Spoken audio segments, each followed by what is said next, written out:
Triângulo de Pascal. O Triângulo de Pascal é uma forma de se tabular as combinações do tipo NP-AP, de forma que N é definido pela linha da tabela e P pela coluna da tabela. Vejamos o exemplo nessa planilha eletrônica.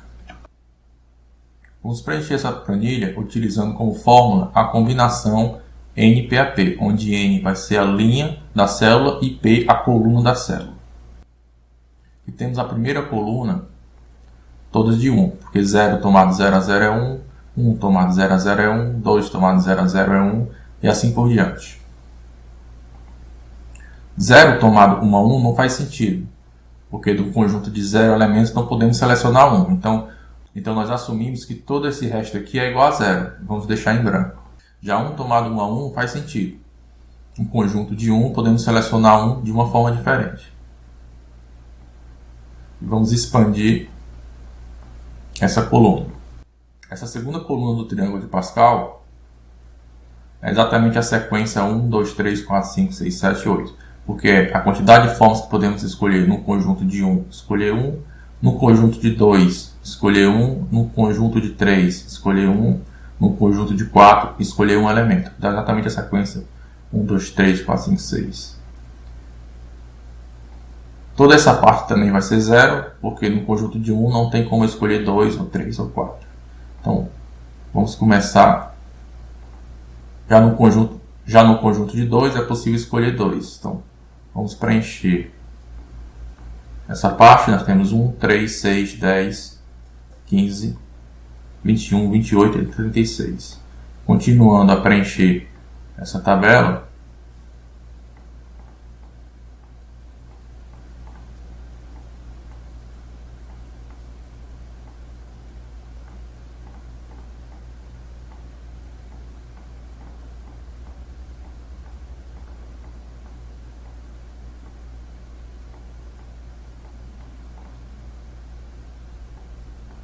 nós obtemos o que é conhecido como Triângulo de Pascal. Essa matriz triangular inferior, onde cada célula é preenchida com uma combinação de NP-AP, onde N é a linha e P é a coluna da célula. Relação das combinações complementares.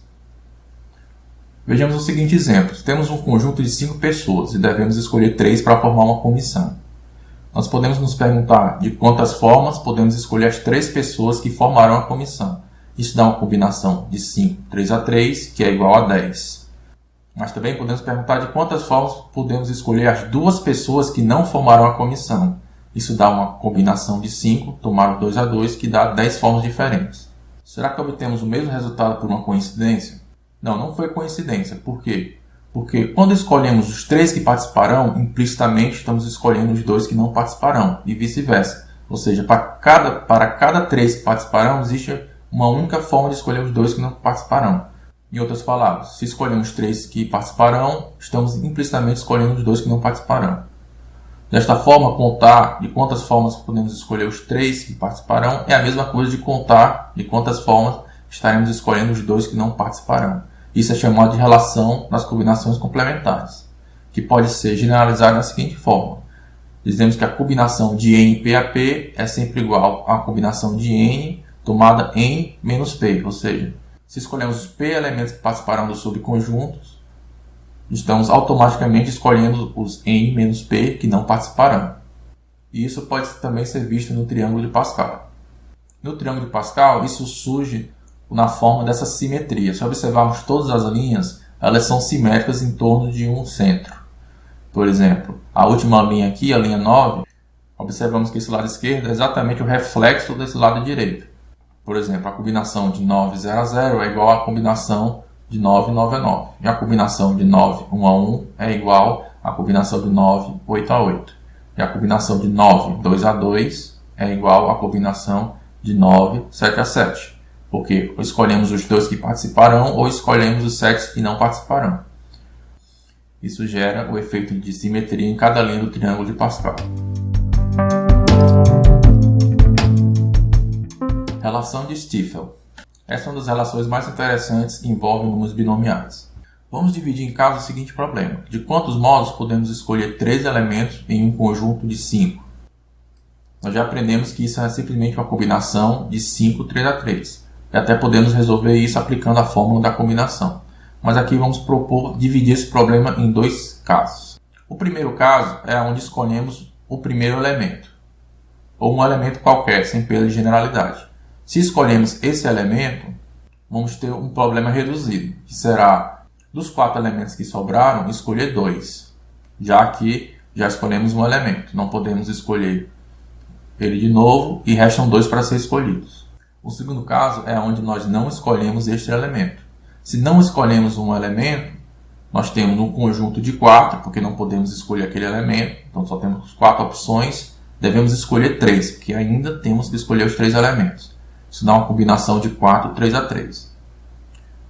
Ao dividir esse problema nesses dois casos, temos a possibilidade de aplicar o princípio da adição, já que esses dois casos são disjuntos e a união dos dois forma um todo. Então, aplicando o princípio da adição, temos que a combinação de 5 3 a 3 é igual à combinação de 4 2 a 2 mais 4 3 a 3.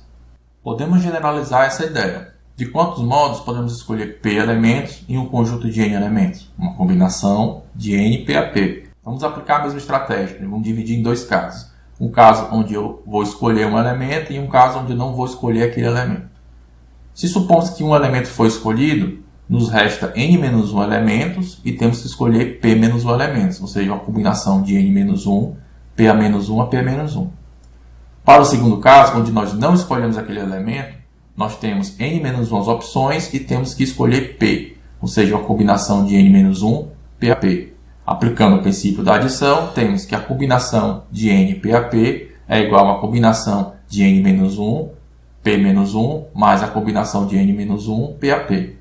Esta é conhecida como relação de Stiffer.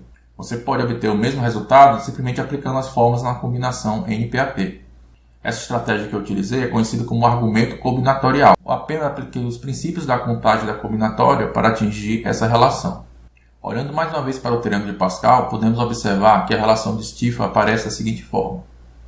A combinação de NPAP vai ser igual à combinação de N-1P-1 mais a combinação de N-1 P a P.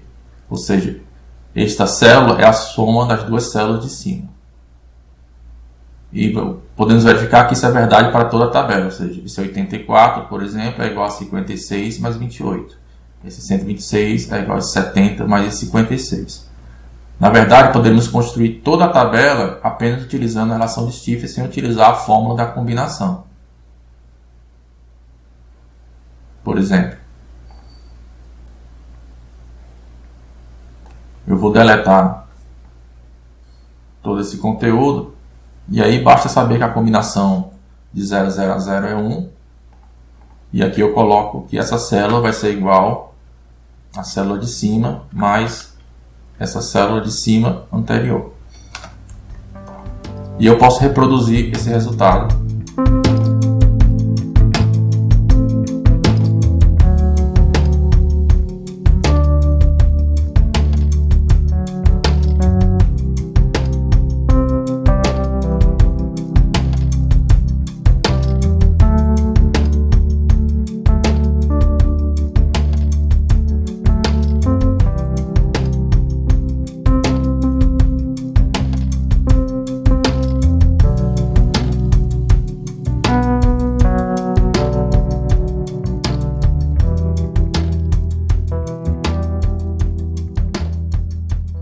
Observe que eu obtive exatamente o mesmo triângulo de Pascal, os mesmos valores, só que agora não estou mais usando combinação nas fórmulas, estou usando apenas a relação de Stiffer.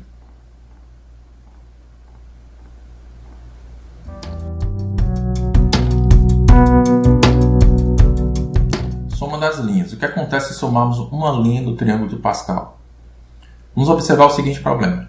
Quantos conjuntos possui um conjunto com 1, 2, 3, n elementos? Para fazer essa contagem, podemos modelar na seguinte sequência de decisões. Decisão 1, o primeiro elemento está ou não está nesse subconjunto? Temos duas opções. A decisão 2, o segundo elemento está ou não está nesse subconjunto? Temos duas opções. E assim por diante até a decisão N, que decidimos se o enésimo elemento está ou não nesse subconjunto. Temos duas opções.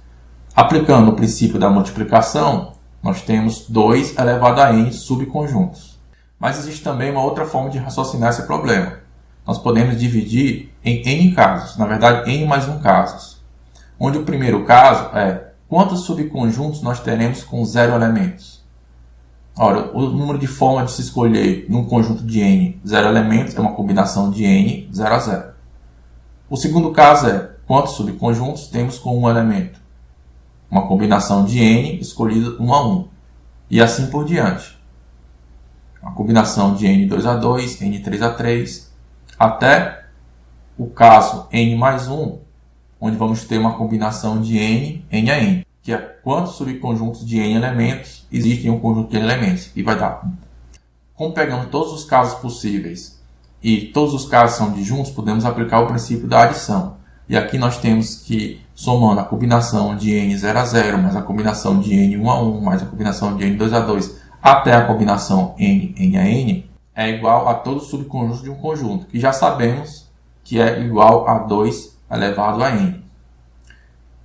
Ora, mas essa somatória nada mais é do que uma linha do triângulo de Pascal. Então, acabamos de demonstrar que a soma das linhas do triângulo de Pascal é igual a 2 elevado a n. Vamos verificar isso na planilha. Vou calcular aqui a soma de uma linha, que vai ser igual à soma de toda essa linha.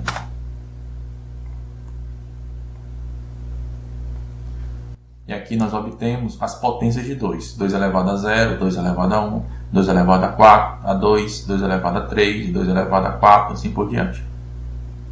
Daí temos que a soma da enésima linha do triângulo de Pascal é igual a 2 elevado a n.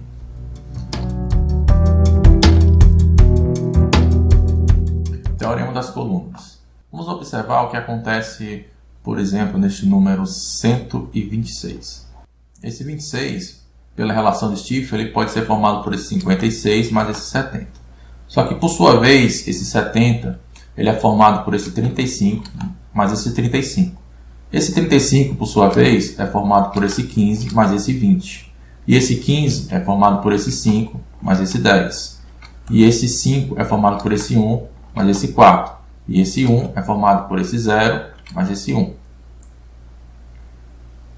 Quando fazemos esse raciocínio, percebemos que esse 126 nada mais é do que a soma dessa coluna, que vai de 3 até 8. Daí temos o que é chamado de teorema das colunas. Toda vez que somamos uma coluna, por exemplo, se somamos todos esses 1s até aqui, o resultado dá 9. Se somarmos toda essa sequência até o 7, por exemplo, o resultado 28.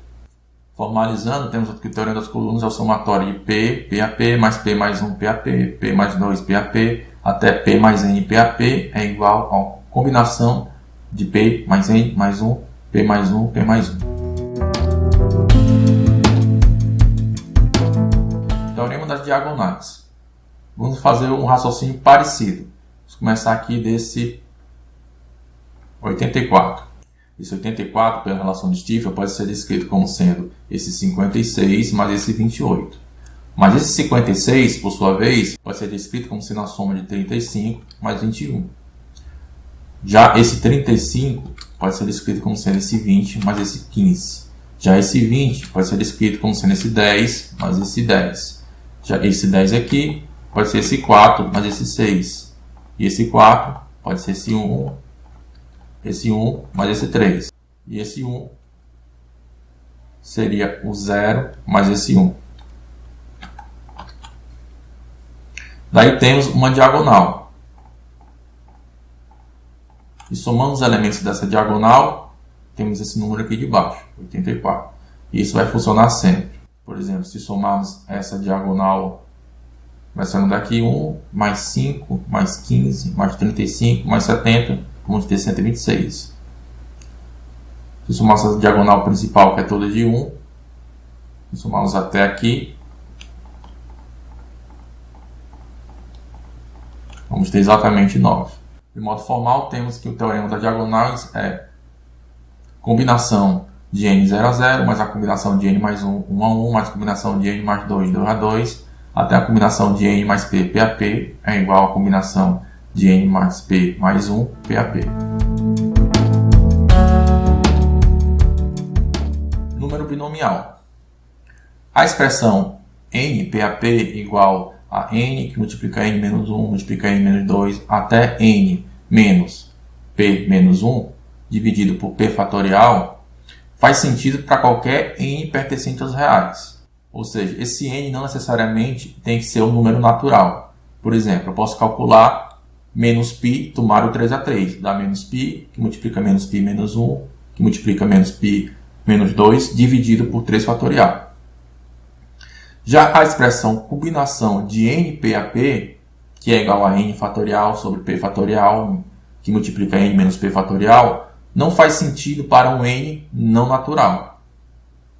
E essa é a única diferença que existe nessas duas notações. Essa notação de binômio é a notação de combinação. Como o nosso escopo é matemática finita e só trabalhamos com números naturais e números inteiros, podemos dizer que dentro do nosso estudo eles são equivalentes. Mas temos que tomar cuidado porque a notação de binômio vai aceitar N não natural. Já a notação de combinação não aceita um N que não seja natural. Resumindo, se o N for natural, nós podemos dizer que a combinação N-PAP é igual a N tomado PAP.